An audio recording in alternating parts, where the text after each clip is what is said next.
Hello বন্ধুরা, কেমন আছো? আশা করছি সবাই দারুণ আছো। তো আমি এই সবেমাত্র ঘুম থেকে উঠলাম আর এখন বাজে সকাল 7টা। তো আজকের ভিডিওটা এখান থেকে শুরু করব।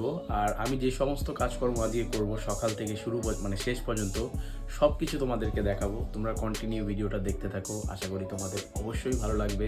তো চলো শুরু করা যাক। সকালে উঠে আমার যে প্রথম কাজটা থাকে সেটা হচ্ছে আমার বিছানাটাকে গুছিয়ে নেওয়া। আমি প্রত্যেক দিন সকালে উঠে আগে বিছানা গুছিয়ে নিই।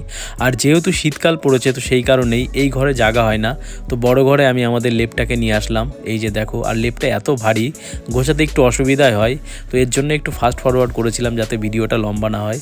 তো এরপর বাইকটাকে বের করছিলাম, এটাও একটা চ্যালেঞ্জিংয়ের কাজ, যেহেতু আমাদের ঘরে জায়গা শর্ট তো সেই কারণে একটু অসুবিধা হয়। তো ফাইনালি আমাদের ঘর গোছানো কমপ্লিট। তো এরপর আমি ব্রাশ করতে চলে গেছিলাম। তো দেখো এই যে ব্রাশটা করছিলাম, আর আজকের ওয়েদারটা খুবই সুন্দর ছিল। আর এখানে দেখো আমাদের ইটগুলো সাজানো হয়ে গেছে। তো তারপর আমি মুখ ধুয়ে নিচ্ছিলাম, ব্রাশ করা কমপ্লিট হয়ে গেছিলো। তো এরপর আমাকে পুজো দিতে হবে, তো আমি পুজো দিতে বসে পড়েছি। আমার মানে ফেভারিট জামা সাদা জামা রয়েছে, জগন্নাথ প্রভুর ছবি রয়েছে। তো পুজো দেওয়া কমপ্লিট হয়ে গেছে। তো এরপর কিছু সবজি নিলাম, যেহেতু একটা সবজিওয়ালা এসেছিলো বাড়িতে। তো এখান থেকে কিছু কুমড়ো নেওয়া হয়েছে, বেগুন নেওয়া হয়েছে, কিছু আলু নেওয়া হয়েছে। এরপর মাঝখানে আর ভিডিও করা হয়নি। তো আমি চুল কাটতে গেছিলাম, তোমাদের কীরকম লাগছে কমেন্ট করে জানিও। আমার তো ভালোই লাগছিল। তো তারপরে আমি আমার খাবারটা বেড়ে নিয়েছিলাম।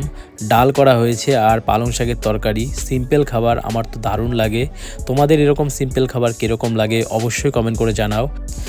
ভিডিওটা যদি তোমাদের ভালো লাগে একটা লাইক করো, আর চ্যানেলে যদি তোমরা নতুন হয়ে থাকো তো আমার চ্যানেলটিকে অবশ্যই সাবস্ক্রাইব করো, আমাকে একটু সাপোর্ট করো। দেখা হচ্ছে পরে ভিডিও।